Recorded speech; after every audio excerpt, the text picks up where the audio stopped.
বক্তব্য রাখবেন মৌলানা সিরাজুল ইসলাম মিরপুরি সিলেট।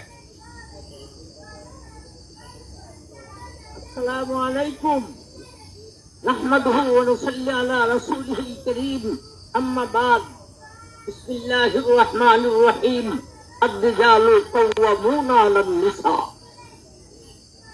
হে প্রিয় দেশবাসী, আজকে বাংলাদেশ হেফাজতে ইসলামের এই মহাসমাবেশ, প্রিয় দেশবাসী, আমাদের দেশে একদল কুচুকুরি মহিলা তারা অন্তর্বর্তীকালীন সরকারের কাছে কয়েকটা দাবি উপস্থাপন করেছে। একটা হলো নারী পুরুষের সমান অধিকার, আর একটা হলো সমকামিতা, আর একটা হলো ওরা সূত্রে যা পাবে ছেলে বাবা থেকে যতটুক সম্পত্তি হবে মেয়েও ততটুক পাবে। চিন্তা করলাম আরেকটা দাবি হলো তাদের পুরুষ যদি সাচ্চা বিয়ে করতে পারে মহিলাও সাচ্চা বিয়া করবে। এই সাচ্চা মিয়া আমি কথা বলা সম্ভব নয়, আমার সময় কম, শুধু একটা মিয়া বলবো। যদি একটা পুরুষ সাচ্চা বিয়া করতে পারে তাইলে আমি মহিলা সাচ্চা পুরুষকে বিয়ে করবো না কেন?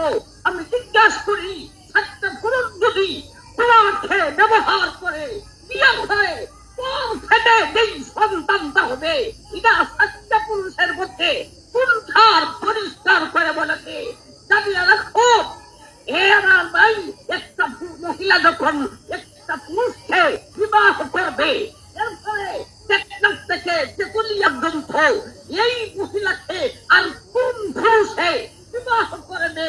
আমার ভাই কোন পুরুষ নাই, আর স্বামী আছে, আর কোন পুরুষ বিয়া করবে না। বিয়া করতে হবে কেনা কুকুর কুত্তা।